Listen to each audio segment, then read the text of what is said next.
Donc concernant le volet protection de la forêt, il faut dire que ce sont des activités qui sont menées conjointement avec la SODEFOR afin de freiner les entrées illégales au niveau de la forêt.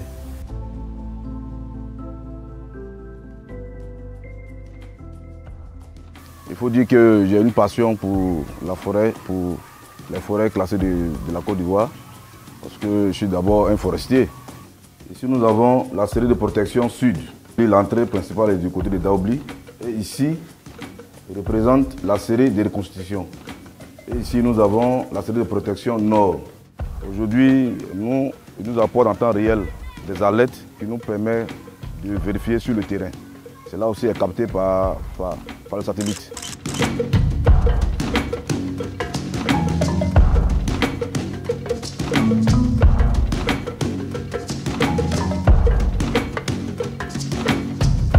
Chaque lundi matin, on établit nos programmes, comment effectuer nos différentes missions. Aujourd'hui, il faut dire que nous avons des éléments vraiment très courageux qui s'adonnent corps et âme pour la sauvegarde de cette forêt classée.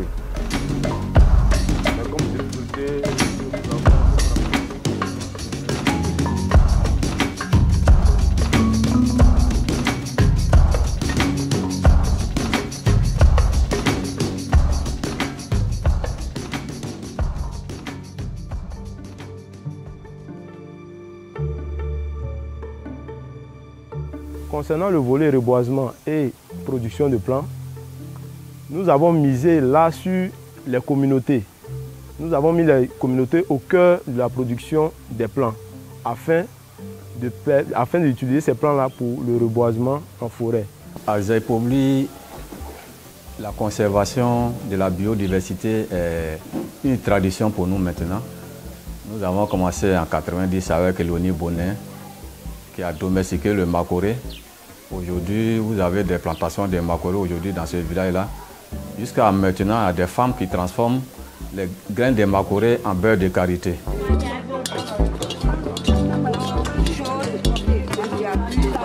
Aujourd'hui, vous avez les femmes pépiniéristes qui emploient près de 200 femmes, jeunes y compris. À côté de ça, il y a l'activité de reboisement dans laquelle je me suis investi. Puisque notre couvert forestier a été vraiment endommagé, il fallait le reconstituer et depuis 2002, nous travaillons à cela.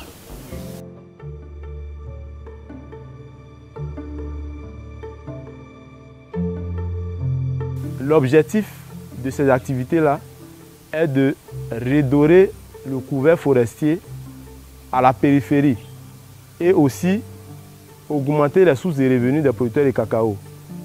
Donc de ce fait, nous avons mis en place 187 hectares de plants de cacao sous agroforesterie.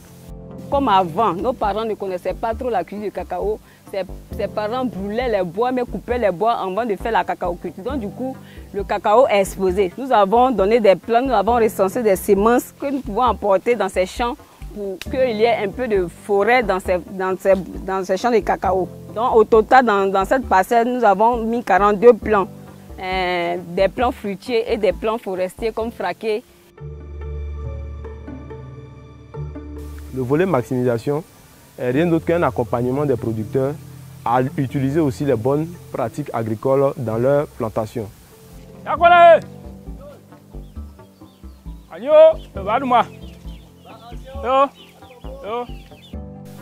je suis Gbangbo Nikez, je suis planteur à Manikoro. Vraiment, ça m'a j'ai une superficie de 17 hectares que je gère. Mais avant que FOM n'arrive vraiment, moi je suis venu trouver la plantation était vraiment presque ennebeuse. Je ne savais pas comment améliorer les conditions de travail, comment organiser. Parce que nos plantations ont vieilli. Eux nous montrent des techniques, comment améliorer la production et comment changer les vergers.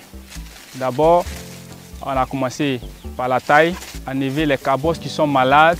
Il faut diminuer les pieds pour qu'il y ait une bonne production. On n'a pas besoin d'aller en forêt. Même étant ici, on peut travailler, on peut améliorer nos champs, on peut changer les vergers, replanter même nos parcelles sans aller en forêt.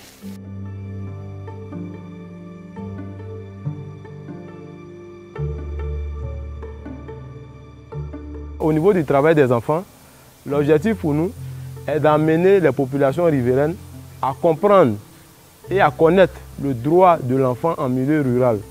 Les enfants, bonsoir. Je suis Yakwadou Kwame Joël. Le campement s'appelle Bokanda 2.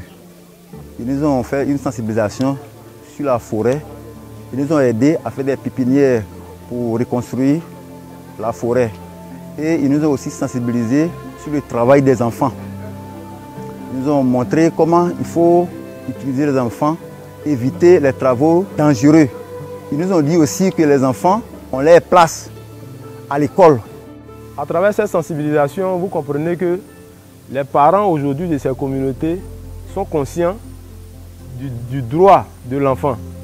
Et nous, notre objectif, c'est que dans la périphérie de la forêt classée du Cavali, les gens comprennent que l'enfant, il a un droit. Il faut retenir que pour l'ensemble des activités que nous menons dans le cadre de ce projet, l'objectif, c'est d'aider les populations à protéger ce patrimoine qui leur est cher, c'est-à-dire la forêt classée de Cavali.